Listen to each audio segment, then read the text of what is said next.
오늘 말씀은 권위에 대한 말씀입니다. 당시에 종교 지도자들하고 예수님하고 권위에 대한 논쟁을 하는 거예요. 권위.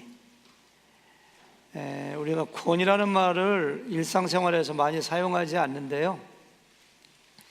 여러분들은 권위가 뭐라고 생각하세요? 권위가 무엇인가요?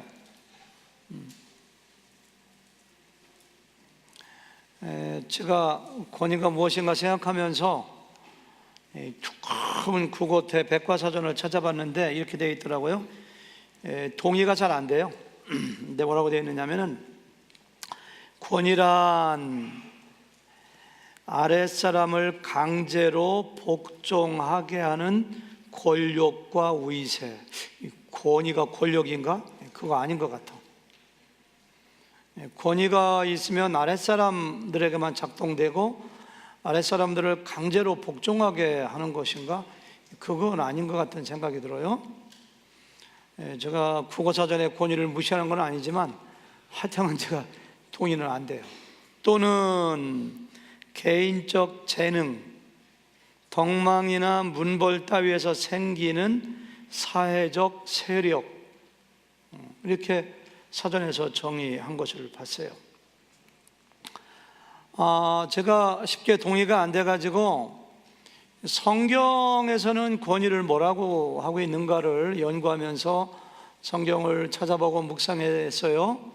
그래서 제가 성경적으로 권위를 정의했는데 제가 정의를 해놓고 봐도 굉장히 정의가 잘 된 것 같아요. 여러분들도 제가 이 정의 읽을 때 동의가 되면은 아멘까지는 할 필요 없이 고개를 끄덕끄덕 동의하는 표시를 해주면 좋겠어요. 제가 이렇게 정의했어요. 권위란 인간 사회의 각 공동체의 조화로운 질서를 유지하고 원활하게 그 기능을 할 수 있도록 하나님께서 각 사람에게 직분과 사명에 따라 부여해 주시는 보이지 않는 힘, 이렇게. 감사합니다. 고개를 끄덕이는 분이 별로 없는 것 같아요. 다시 한번 읽어야 되겠네. 권위란 인간 사회의 각 공동체, 가정 공동체, 학교 공동체, 친구 공동체, 교회 공동체, 공동체가 있잖아요. 회사 공동체, 국가 공동체. 그런 인간 사회의 모든 공동체에 질서가 유지가 되어야 돼요. 아주 조로운 질서가 유지되기 위해서 또 그 기능이 질서가 있어야지 기능이 잘 이루어지거든요. 학교면 학교의 기능이 있고 가정은 가정의 기능이 있는데 그런 기능과 사명이 잘 이루어지도록 누가 줬다고요? 권위를 하나님께서 누구에게? 각 사람에게. 모든 사람에게 권위가 있는데 권위가 똑같지 않아요. 각 직분과 사명에 따라 부여해 주시는 보이지 않는 파워, 보이지 않는 힘, 이렇게 권위라고 정의했어요. 두 번째 읽어도 고개를 끄덕이는 분이 한 분도 없네. 우리가 먼저 기억할 것은요, 권위의 주체자, 권위를 주시는 분이 하나님이라는 걸 먼저 꼭 기억해야 돼요. 굉장히 중요한 개념입니다. 제가 오늘은 본문 말씀을 주의하기 전에 권위에 대한 얘기 좀, 성경적인 권위에 대한 얘기를 많이 하려고 해요. 그래야지 오늘 본문이 이해가 돼요. 근데 첫 번째 권위가 뭐라고요? 권위는 어디서 온다고요? 하나님에게서 오는 거 인정해야 됩니다. 제 생각이 아니라 로마서 13장 1절에 보니까 같이 가볼까요? 각 사람은 자막이 안 떼요. 각 사람은 위에 있는 권세들에게 복종하라. 여기 권세라고 번역했는데 영어 성경에 보니까 authority, 권위예요. 각 사람은 위에 있는 권위들에게 복종하라. 권세는 하나님으로부터 나지 않음이 없나니 모든 권세는 다 하나님께서 정하신 바라, 이렇게 했어요. 아버지는 아버지의 사명에 감당하기에 합당한 그 직분에 맞는 권위를 천부적으로 하나님이 주셨어요. 엄마는 엄마에게 합당한 권위를 주셨어요. 선생님은 선생님에게 합당한 권위가 있고 남편은 남편에게 합당한 권위가 다 있어요. 근데 그 권위를 주신 분이 하나님이시고 모든 권위는 뭐라고요? 하나님께서 정하셨다, 이렇게 말씀하셨어요. 지구에 있는 모든 생명체의 물리적인 에너지의 근원은 태양입니다.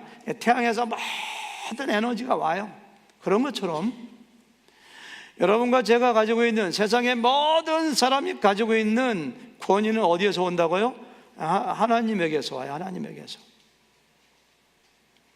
권위가 하나님에게서 왔다는 전제에서 당연히 파생되어 나오는 진리가 있는데, 그 진리가 바로 뭐냐면, 따라서 권위에 항거하고 권위에 불복종하면은 하나님의 심판이 온다. 하나님은 기뻐하지 않아요.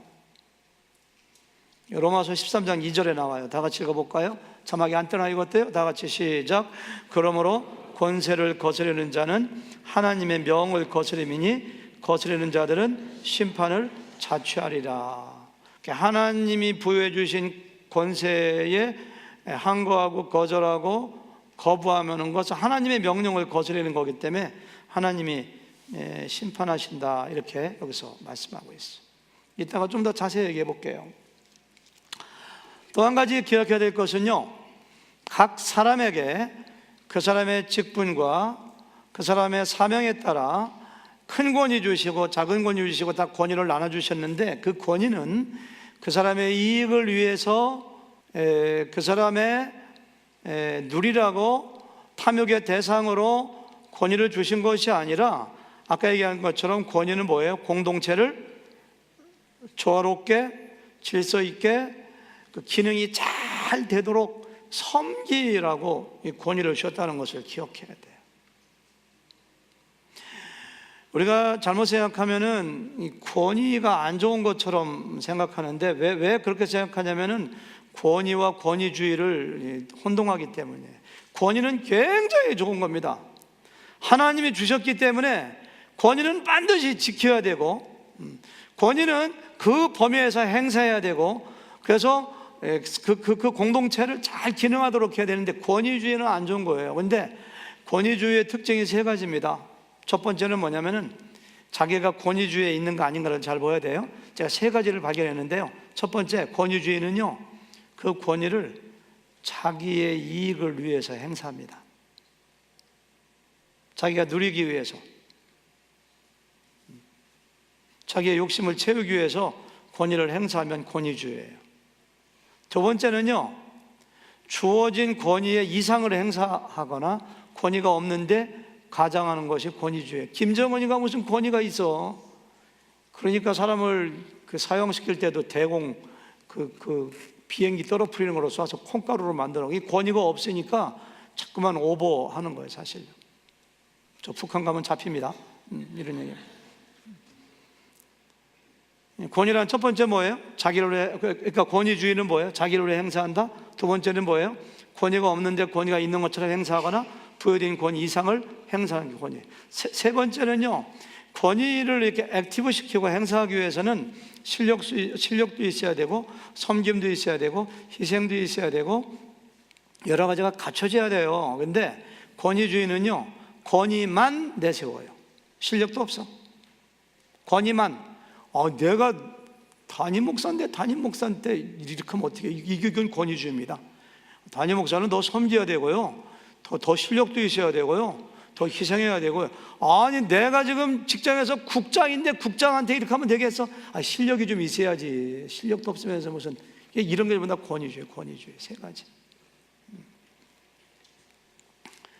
아까도 얘기했습니다마는 권위라고 하는 것은요, 보이지 않는 힘인데요, 그 권위라고 하는 힘 때문에 사회의 질서가 유지되고 그 공동체의 기능이 이렇게 잘 이루어지는 거예요. 권위라고 하는 것이 팍 없어져 버리면 공동체가 그냥 확 와야 돼 버리고 말아요. 끈이 끊어지는 것처럼. 태양계가 있으면은 태양을 중심으로 수, 금, 지, 화, 목, 토, 천, 해, 명, 이 9개의 행성이 이렇게 돌고 있잖아요. 지구는 1년에 한 번씩 돌고 있고 다 도는 주기가 틀려요. 각 행성마다 달이 있어요. 지구에는 달이 하나밖에 없어요. 그 달을 갖다 위성이라고 하거든요. 사람이 만들어서 띄운 걸 뭐라고 합니까? 인공 위성이 지구를 돌고 있잖아요. 토성이나 목성 같은 것은요, 토성을 돌고 있는 달이, 그 위성이 몇 개냐면 30개도 되고 50개도 돼요. 와, 그 토성 같은 데 보면 거기에 양 30개가 자기의 궤도를 질서 있게 돌면서 수만 년 동안에 한 번도 부딪히거나 자기의 궤도를 이탈하지 않았어요. 신기하죠? 태양을 중심으로 9개의 행성과 그리고 수많은 달들이 각 행성을 막 도는데 수만 년 동안 자기 궤도 벗어나지 않고 자기 자리를 지키면서 막 주기적으로 돌고 있는 거예요. 그 이유가 뭔지 아세요?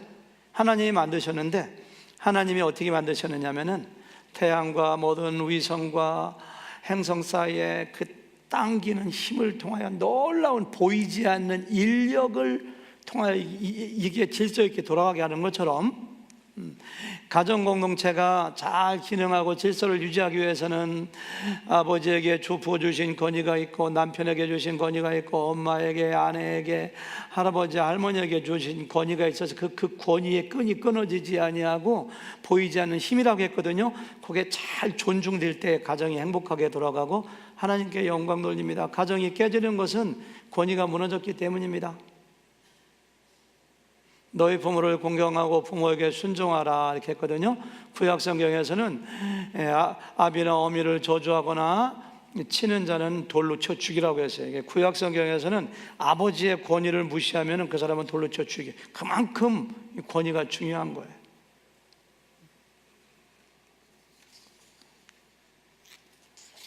그러니까 권위를 무시하고 권위에 복종하지 않으면은 하나님의 심판을 자취한다고 했는데, 하나님이 심판하시기 전에 먼저 그 공동체가 무너지고 와해돼서 부메랑이 되어서 자기를 찔러버리고 말아요.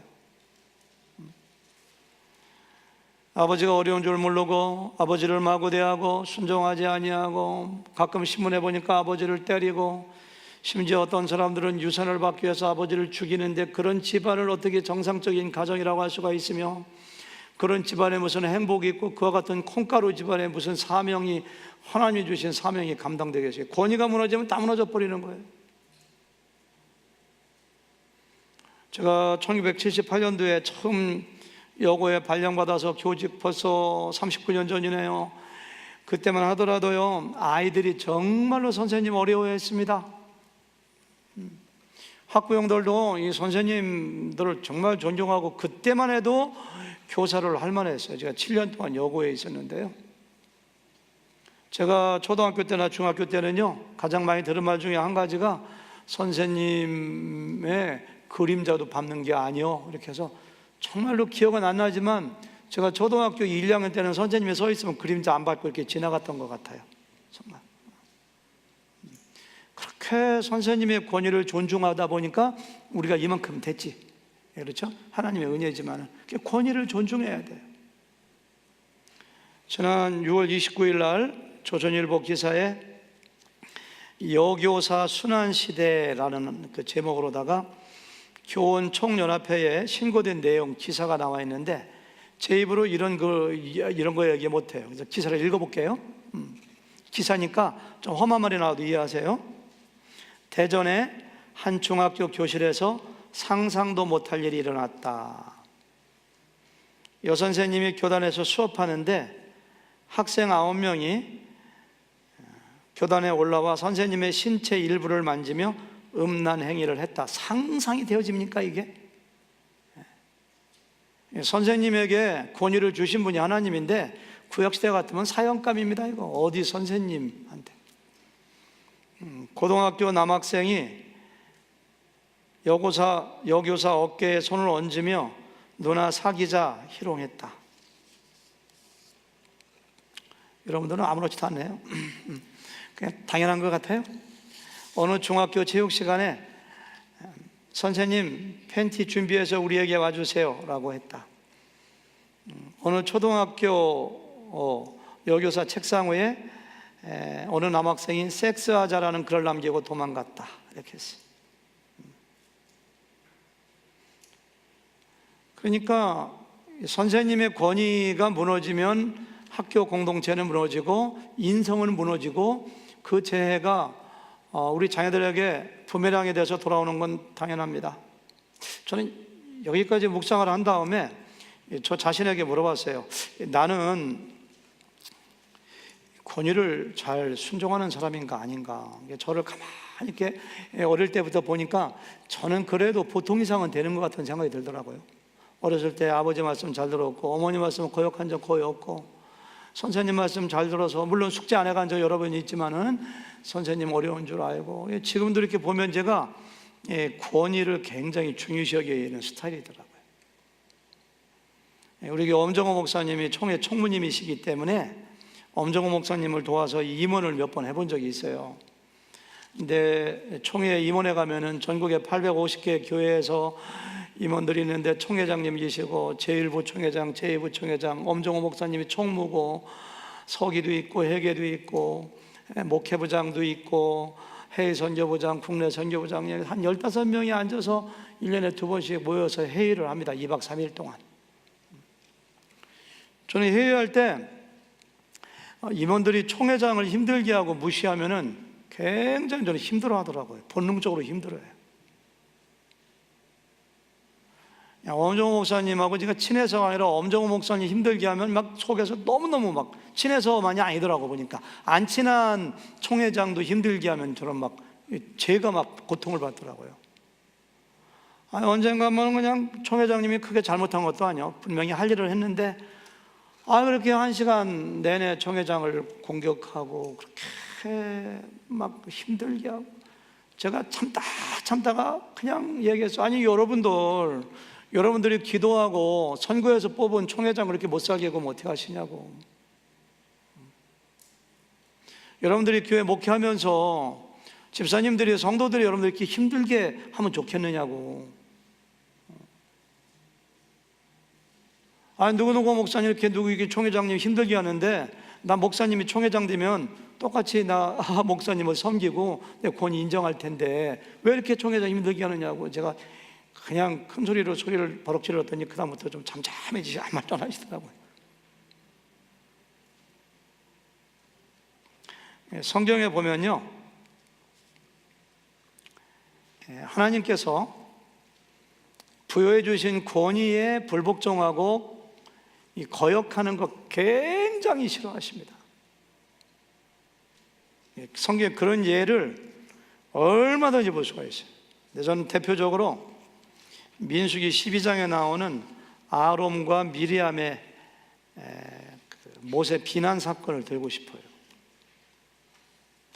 모세의 부인 이름이 뭐죠? 십보라. 좀 발음이 좀 이상한데 하여튼 모세의 부인이 아마 성경에 안 나와 있지만은 세상을 떠난 것 같아요. 그러니까 재혼하죠? 결혼하죠? 그래서 모세가 결혼하는데 그 아프리카 여자하고 결혼합니다. 쿠스 여자라고 했는데 쿠스라는 것은 지금으로 말하면 이디오피아라고 생각이 되는데요. 이디오피아 여자하고 결혼을 해요. 모세가 이거 잘한 건가 못한 건가 저는 잘 모르겠는데 제가 판단하기에는 잘한 것 같지는 않아요.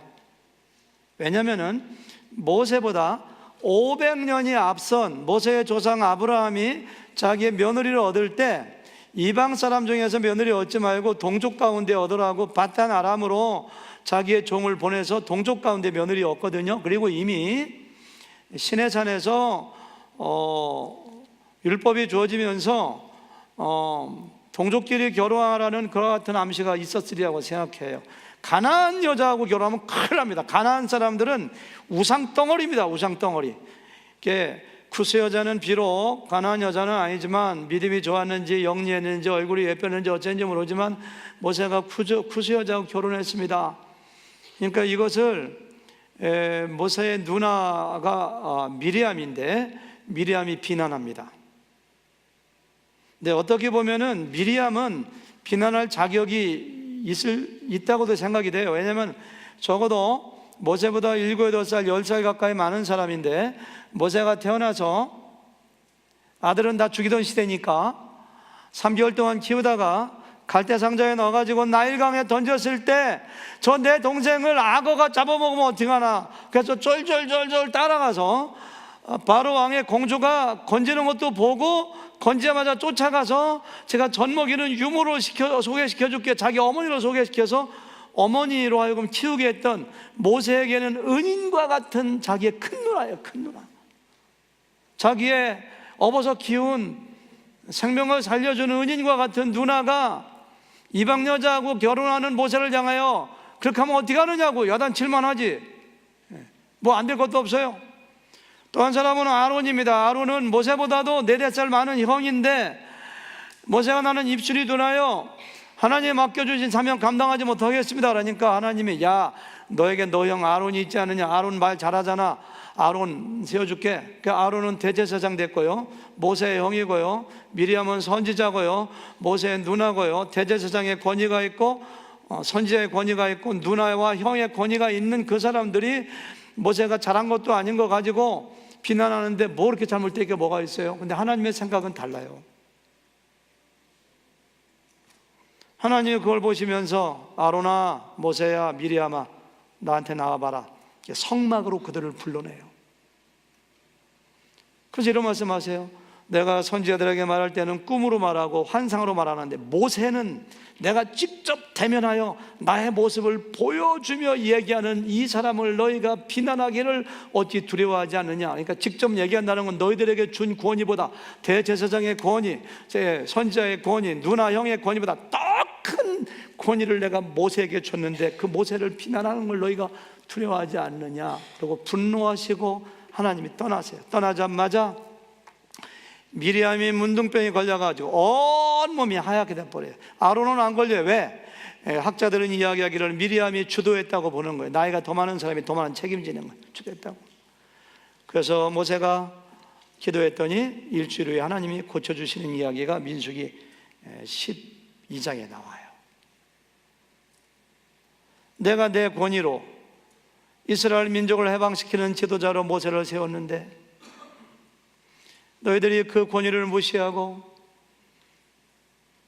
그 권위를 거역하여 이스라엘 공동체의 질서가 무너지고 가나안 땅으로 돌아오는 해방의 여정이 이루어지지 않는다면 하나님의 뜻이 이루어지지 않는 것이고, 설령 모세가 잘못했으면 나 하나님과 모세와의 사이에 관계할 일이지 너희가 그런 심판하고 권위를 부정하면 되게, 그런 심판하시는 거예요. 권위가 그렇게 중요합니다. 성경에 보면은 하나님께서 권위를 정말로 순종하고 존중하는 사람은 얼마나 기뻐하시는가, 축복하시, 그런 예가 굉장히 많습니다. 근데 그 중에 한 가지 저는 대표적인 것이 사무엘상 24장에 나오는 다윗의 엔게디 동굴 사건이라고 저는 믿습니다. 사울 왕이 다윗을 죽이려고 해요. 자기 나라를 블레셋에서 구해주고 자기의 군대 장관이고 그리고 자기의 사위이지만 질투의 화신이 되어가지고 한 나라의 왕이 특수부대 수천 명을 이끌고 다윗을 죽이려고 10년째 추적하고 있습니다. 아마 이때는 7년, 이제 8년 됐을 때입니다. 아니, 한국의 경상남북도 하천거만한 그 작은 나라에서 한 나라의 왕이 수천 명의 특공대를 데리고 어느 한 개인을 죽이려고 찾아오는데 피할 데가 어디 있습니까? 그러니까 그동안 7, 8년 동안 블레셋 도망갔다가 모압에 도망갔다가 동굴에 숨었다가 아니면 뭐 성막에 들어가 정말로 고양이에게 쫓기는 쥐처럼 쫓겨다니는데 한 번은 엔게디라고 하는 동굴에 부하들 600명하고 이렇게 숨어 있는데 누가 처벅처벅 보니까 사울이 들어오네요. 성경에 보니까 발을 가리러 들어왔다 했는데 발 가리는 것이 옷을 내리고 대변을 보는 것인지 아니면 겉옷을 벗어서 이렇게 덮고 낮잠을 자는 건지는 모르겠어요. 하여튼간 다윗은 어둠컴컴한데 눈이 익어가지고 보이는데 그 사울은 뭣도 모르고 돌아와서 바로 다윗 앞에 와서 뭐 하여튼 옷을 내리고 대변을 보는지 잠을 자는지 있는 거예요. 그러니까 옆에 있는 다윗의 부하가 장군님, 내 원수를 내 손에 붙인다고 하나님 말씀하시는데 이때가 그때입니다. 한 칼을 죽여버리죠. 여러분, 다윗이 죽일 이유가 저는 10가지도 더 된다고 생각해요.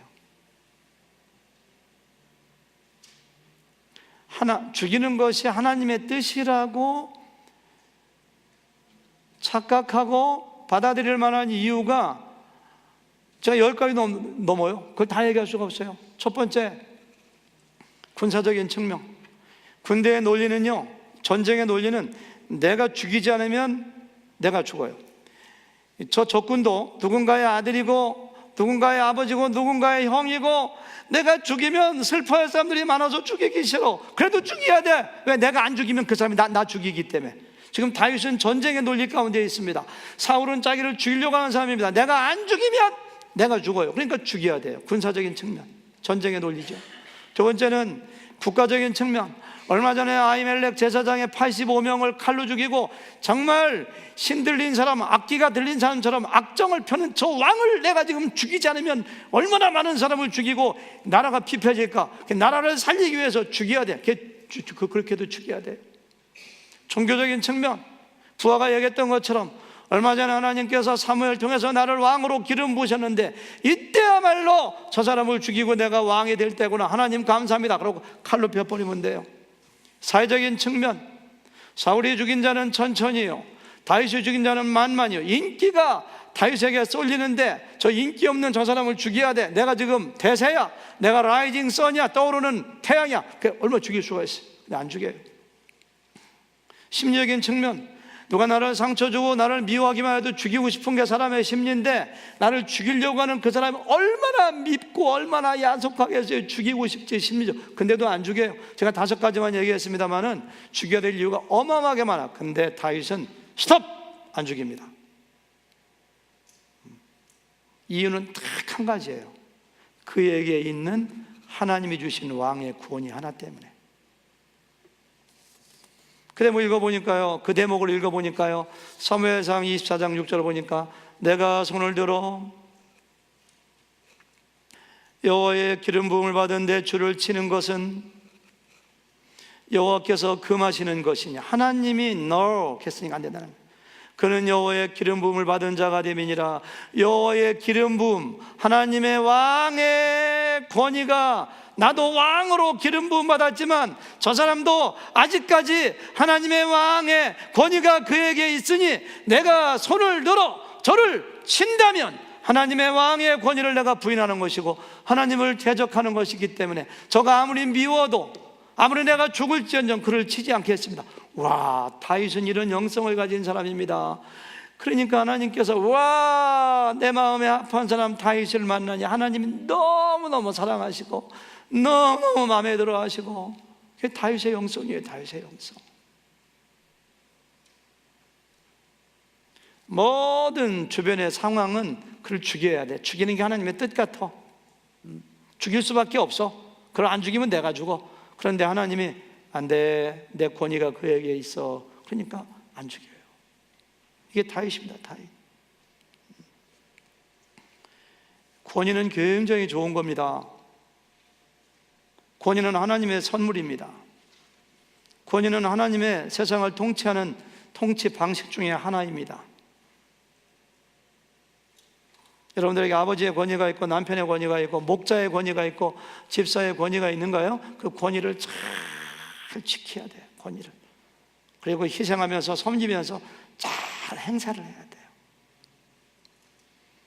오늘 예수님의 대적자들인 대제사장, 어마어마한 권위가 있는 사람들이죠. 대제사장 아무나 되지 않습니다. 이 서기관들, 이 대제사장 되려면 레위 지파해야 되고요, 아론족 속이어야 되고요, 거기에 사독 계열이어야 되고요, 그 중에 빼어난 사람만 대제사장 되는 겁니다. 하나님의 큰 권위가 있는 사람이에요. 이 서기관들이 랍비 학교 나와야 되고요, 시험에 합격해야 되고요, 그 랍비들이 승인해야 되고요, 추천해야 되고요, 그런 사람들이 서기관입니다. 장로들도 어마어마한 하나님의 권위가 있는 사람들이 예수님께 나와가지고 권위 문제를 제기합니다. 1절 2절 다 같이 읽어볼까요? 시작. 하루는 예수께서 성전에서 백성을 가르치시며 복음을 전하실새 대제사장들과 서기관들이 장로들과 함께 가까이 와서 말하 이르되 당신이 무슨 권위로 이런 일을 하는지 이 권위를 주니가 누구인지 우리에게 당신이 무슨 권위로 이런 일을 하는지 단수로 나와 있는데 영어 성경 보니까 복수예요. These things. 헬라어 원문에도 복수예요. 이런 일들이 뭐냐면 어제 그 예수님이 성전 정화했거든요. 월요일날, 이때가 화요일입니다. 지금 주일날은 나귀 타고 입성하셨고 앞으로 일주일에 십자가 달려 돌아가시는데 월요일날은 성전 정화하셨고 화요일날 아침에 되어가지고 성전에 출근해서 복음을 전하고 가르치니까 이 사람들은 밤새도록 지금 이제 고민하다가 나와가지고 당신이 이런 일들을 그렇게 당신이 서기관도 아니고 대제사장도 아니고 누구한테 허락 맡아가지고 성전에 와가지고 소와 양을 내어 쫓고 비둘기를 내어 쫓고 막 창을 뒤집어 엎는 이런 일을 당신이 하느냐? 그리고 성전에서 가르치는 것은 아무나 하는 것도 아니고 서기관이나 제사장만이 하는 건데 당신이 갈릴리 촌사람이 와가지고 이런 일을, 그 권위를 말하라 이거예요. 지금 굉장히 정당하고 어떻게 보면은 합당한 문제 제기입니다. 아니 성전에서 아무나 와서 막 뒤집어 엎고 막 비둘기를 날리고 죄송합니다, 이런 표현, 난동을 부리고, 근데 예수님이 하신 건 난동은 아닙니다. 이렇게 한다면은 그 성전이 어떻게 제대로 기능하고, 그거 안 되죠. 그거 안 되지. 이 사람들의 문제 제기하는 것은 당연한 겁니다. 제기해야죠. 우리 교회 와서 누가 막 의자 뒤집어 엎고 마이크를 막 뺏어가면 제가 가만히 있겠습니까? 여러분들 가만히 있겠어요? 당연히 문제 제기해야죠. 근데 이 사람들의 문제점 중에 한 가지가 뭐냐면은 그렇게 문제를 제기하는 것이 예수님을 죽이기 위한 방편이었다는 거예요. 지난주에 읽었던 말씀인데요, 19장 마지막 절 읽어볼까요? 47절 48절 다 같이 시작. 예수께서 날마다 성전에서 가르치시니 대제사장들과 서기관들과 백성의 지도자들이 그를 죽이려고 깨하되 백성이 다 그에게 귀를 기울여 들으므로 어찌할 방도를 찾지 못하더라, 이렇게 했어요. 성전 정화를 하신 다음에 예수님이 물러갔을 때 그들은 연석회를 열어가지고 밤새도록 토의했을 것입니다. 저 사람을 가만두면 안 된다, 죽여야 되겠다. 죽이자니 너무도 많은 백성들이 저분을 존경하고 저분을 따라가니 어떻게 죽이겠는가, 죽일 방도를 생각해봐라. 밤새도록 회의해서 결론 낸 것이 권위 문제로 올가매자, 이렇게 하고서 당신이 무슨 권위로 이런 일을 합니까? 라고 물어본 거예요. 하나님의 권위다라고 하면은 신성모독죄로 즉각 죽일 수가 있습니다. 사람의 권위다 그러면 어떻게 사람의 권위 가지고 성전을 뒤집어 엎고 성전을 모독하느냐? 하나님이 계신 성전을 모독하는 성전 모독죄로 그를 죽여요. 그러니까 예수님은 꼼짝없이 당하게 생겼어요. 무슨 말을 해도 당해요. 근데 예수님은 지혜가 있는 분이잖아요. 예수님이 카운터 펀치를 팍 날, 얼마나 센지 역으로 질문하세요. 나도 한 말을 너에게 물으려니 내게 말하라. 요한의 침례가 하늘로부터이냐 사람으로부터냐? 침례 요한이 예수님의 길을 예비하는 사람이었는데요, 하나님의 어린 양이라고, 세상 죄를 지고 가는 하나님의 어린 양이라고 말씀하셨고요. 나는 물로 침례를 주거니와 저분은 불과 성령으로 침례를 줄 거라고 얘기했고, 나는 그의 신들매를 풀기도 감당하지 못한다고 했고요. 그리고 예수님이 침례 받으러 올 때에 내가 당신에게 침례를 받아야 되는데 왜 당신이 나에게 나옵니까? 그리고 예수님이 침례 받을 때에 하늘에서 소리 있어 내 사랑하는 자여 기뻐하는 자라고 하나님의 음성이 들렸고, 그러니까 침례 요한이 평생 동안 얘기한 것은 예수님 저분이야말로 하나님의 아들이요 메시아요 구원자라는 사실을 외쳤는데, 그 침례 요한의 권위가 하나님께로 왔냐 사람에게, 그것 좀 얘기해보라고 얘기하는 하나님의 카운터 펀치입니다. 예수님의 카운터 펀치. 만약에 대제사장들이 하나님에게서 왔습니다 라고 얘기하면은 근데 나를 왜 안 믿느냐 이렇게 되는 거죠. 사람에게서 왔습니다 하면은 온 백성들은 하나님에게서 왔다고 믿는데, 그러면 돌로 쳐 죽임을 당하니까 우리도 모른다 하니까 예수님이 나도 얘기하지 않는다 이렇게 얘기한 것이 오늘의 내용이에요. 말하자면. 자, 결론을 내고 설명하시겠습니다. 여러분, 여기 나오는 대제사장이나 서기관들이나 장로들의 문제가 뭐라고 생각하세요? 가장 큰 문제 한 가지만 딱 찝어보세요. 우리 신경식 형제 한번 얘기해 보세요. 청년부인데요, 지난번에 축구하다가 안경이 부러졌는데 안경을 다시 했네. 한번 얘기해 보세요.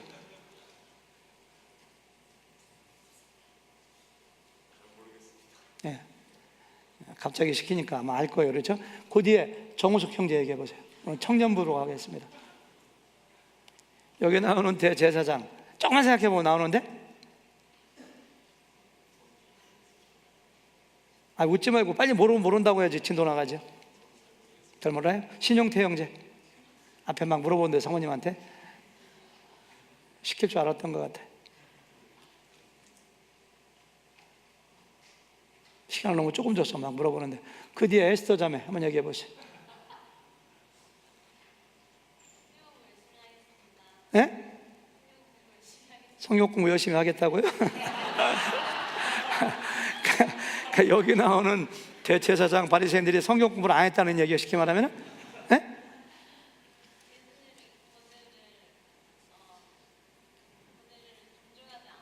그렇죠. 바로 그거예요. 바로 진짜 권위가 앞에 나타났는데, 대제사장 어마어마한 권위입니다. 하나님이 인정하신 권위입니다. 성전의 권위 어마어마합니다. 서기관의 권위 어마어마합니다. 장로들 권위 아무나 되는 거 아닙니다. 근데 그 자기들 권위가 굉장히 큰데 권위주의에 빠져서 그 사람들이 자기들 권위만 생각했지, 진짜 자기들에게 권위를 주신 권위의 본체이신 예수님이 앞에 딱 나타났는데 그 권위를 알아보지 못한 것이 이 사람들의 가장 큰 문제예요. 지난주에 설교 준비하면서 이렇게 질문해 봤어요. 예수님이 나사렛에서 정말 시골 33살 총각인데 막 비둘기상을 뒤집어 엎고 막 날려버리고 돌을 막 그냥 흩어버리고 할 때, 여러분 보통 사람 그랬으면 대제사장이 거기에 경비대가 있거든요. 성전 경비가 즉각 체포해가지고 즉각 사형감입니다. 근데 왜 예수님을 그렇게 가만히 두었을까? 어떤 신학자는 예수님을 체포하지 않은 것이 최대의 기적 중에 하나라고 해요. 근데 왜 체포하지 않았을까? 예수님에게는요 하나님의 권위가 발산돼요. 함부로 손을 대서 잡을 수가 없어요. 어떻게 할 수 있느냐?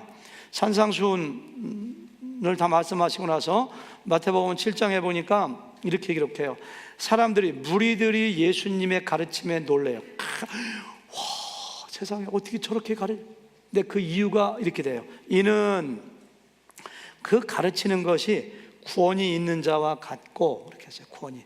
벌써 일반 사람들은 예수님의 설교하시는 모습 가운데서 하나님의 권위를 볼 정도로 영적인 눈이 사람들에게는 열려 있어요. 일반 백성들도 열려 있고요, 제자들도 그 눈이 열려 있어서 베드로 같은 사람은 그 신앙을 고백하잖아요. 하나님의 아들이라고, 살아계신 분이라고 근데 이 사람들은요 당대의 최고의 권위를 가진 종교 지도자임에도 불구하고 권위의 본체이신 하나님이 앞에 와 있는데도 그 권위를 인정하지 않고 알아보지 못해요. 예수님께서는 나와 하나님은 하나이니라, 나를 본 자는 하나님을 보았다, 내가 곧 길이요 진리요 생명이다. 하늘과 땅의 모든 권세를 내게 주셨다, 내가 아브라함이 있기 전부터 있던 사람이다, 이렇게 말씀하셨음에도 불구하고 그렇게 많은 증언과 증거가 있는데도 거기서 하나님의 권위를 발견하지 못할 정도로 영적인 눈이 멀어 있어요. 이게 이 사람들의 최고의 문제입니다. 이게 요한복음 1장 9절에 보니까 참 빛 세상에 와서 각 사람에게 비추는 빛이 있었나니 그가 세상에 계셨으며, 그 다음 보세요. 세상은 그로 말미암아 지은 바 되었으되 세상이 그를 알지 못하고. 참빛, 하나님의 아들 예수님 참빛, 세상을 지으신 분이 세상에 왔는데도, 그 다음 보세요. 자기 땅에 오매 자기 백성이 영접하지 아니하였으나, 자기 백성이 대제사장들, 바리새인들, 서기관들, 장로들, 자기 백성이 영접하지 않아요. 그 다음 보세요. 12절 다 같이 시작. 영접하는 자 곧 그 이름을 믿는 자들에게는 하나님의 자녀가 되는 권세를 주셨으니. 여러분 여기 보니까 영접하는 자 곧 그 이름을 믿는 자들, 여러분 예수 믿는 게 별거 아닙니다. 평가절하가 아니라 예수 믿는 건 심플해요. So simple. 굉장히 간단. 예수 믿는 게 뭔지 아세요? 하나님의 권위 인정하는 거예요. 하나님의 권위 인정하는 거.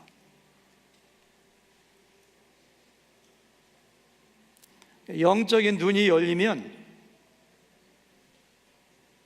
예수님이 하나님의 아들인 게 보여요. 영적인 눈이 열리면 하나님의 천지를 창조하시고 하나님의 천지를 운행하시고 하나님의 나의 생명을 잡고 계시고 하나님의 말씀이 진리이고 하나님이 우리의 왕이시요 주인 중에 주인이요 왕 중에 왕인 게 눈에 보여요. 내 세상에 믿지 않는 사람들과 우리와의 가장 큰 차이가 뭔지 아세요? 그 사람들은 자기의 생명을 잡고 있고 자기를 창조하고 천지를 창조하신 하나님의 권위가 눈에 보이지 않아서 하나님을 믿지 않습니다. 그러나 우리는 하나님의 권위가 눈에 보여요. 하나님이 가장 두려운 분입니다. 그러면 나를 가장 사랑하시는 분입니다. 그 하나님의 권위 앞에 순종해서 하나님의 말씀인 성경에서 예수님이 우리의 구원자라면 그대로 믿는 거예요. 예수님이 우리를 위하여 십자가에 달려 죽으시고 부활하셨다, 그대로 믿는 거예요. 왜? 하나님의 권위 가운데. 내 사람들은 하나님의 권위에 불복종하고 자기가 인생의 주인이 돼요. 그리고 물질의 권위에 복종하고 권력의 권위에 복종하고 물질에게 권위가 있다고 하면 물질에 순종해서 물질 따라 가는 거예요. 여러분, 예수 믿는 게 다른 게 아니에요. 하나님의 권위에 복종하는 거예요. 복종. 하나님의 권위에 복종하는 거. 다윗이 사울을 죽여야 될 이유가 10가지도 넘었는데 어떻게 안 죽였는가? 딱 하나예요. 하나님 권위 인정하는 거. 그거 읽어보고 끝날까요? 역대상 29장 11절 말씀 12절까지 천천히 시작. 여호와여, 권능과 영광과 승리와 위엄이 다 주께 속하였사. 여호와여, 주권도 주께 속하였사오니 주는 높으사 만물의 머리이심이니라. 부와 기가 주께로 말미암고 또 주는 만물의 주제가 되사 손에 권세와 능력이 있사오니 모든 사람을 크게 하심과 강하게 하심이 주의 손에 있나이다. 끄트머리 말만 해도 그래요.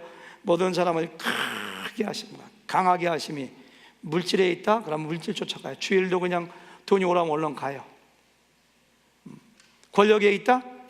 사람에게 순종하고 사람 쫓아가요. 건강에 있다? 그러면 건강만 쫓아가요. 근데 뭐라고 했어요? 모든 사람을 크게 하심과 강하게 하심이 주의 손에 있다. 여호와의 위대하심과 권능과 영광과 승리와 위엄이 다 주께. 그러니까 다윗은 하나님의 권위를 100% 인정하고 순종하다 보니까 죽여야 될 이유가 10가지가 넘어도 죽이지 않고 그거 한 가지, 하나님의 권위가 있기 때문에. 하나님의 권위를 인정하면 해야 될 건 딱 한 가지밖에 없습니다. 13절 읽어보고 끝날까요? 역대상 금방 읽었던 29장 13절 시작. 우리 하나님이여, 이제 우리가 주께 감사하며 주의 영화로운 이름을 찬양하나이다. 여호와의 권위를 인정하는가 인정하지 않는가는 여러분들이 그 예배하는 모습 보면 알아요. 예배하는 모습. 여기 보니까 우리 하나님이여, 이제 우리가 감사하며, 하나님을 그 찬양이 예배거든요. 여호와의 권위 인정하면은 순종하는 거 하나, 찬양하는 것밖에 없어요. 그것밖에 없어요.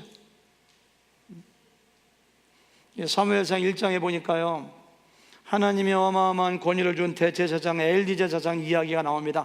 엘리 제사장이면서도 하나님의 권위를 순종하지 않았다가 정말로 어려움 당하고 하나님께 심판받은 그 이야기가 나오잖아요. 그 아들 홈리와 비느하스가 하나님의 권위를 무시하고 성막에서 일하는 여자들을 범하고 재물을 탈취하고, 하나님이 뭐라고 하셨어요? 하신 말씀이 나를 존중히 여기는 자를 내가 존중히 여기고 나를 멸시하는 자를 내가 경멸하리라. 그래서 엘리 제사장 집안 대대로 그 처소에 환란이 임하고 그 집에 노인이 없어. 그러니까 젊어서 다 죽는다는 거예요. 사람들이.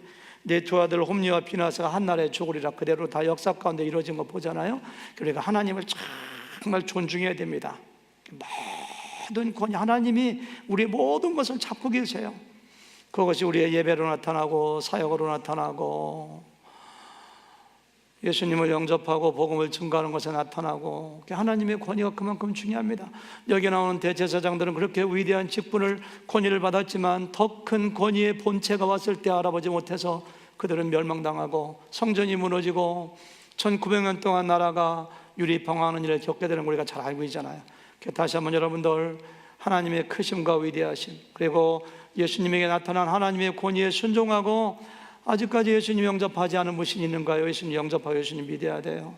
그리고 예배하는 순종하는 여러분과 제가 되기를 주님의 이름으로 축원합니다.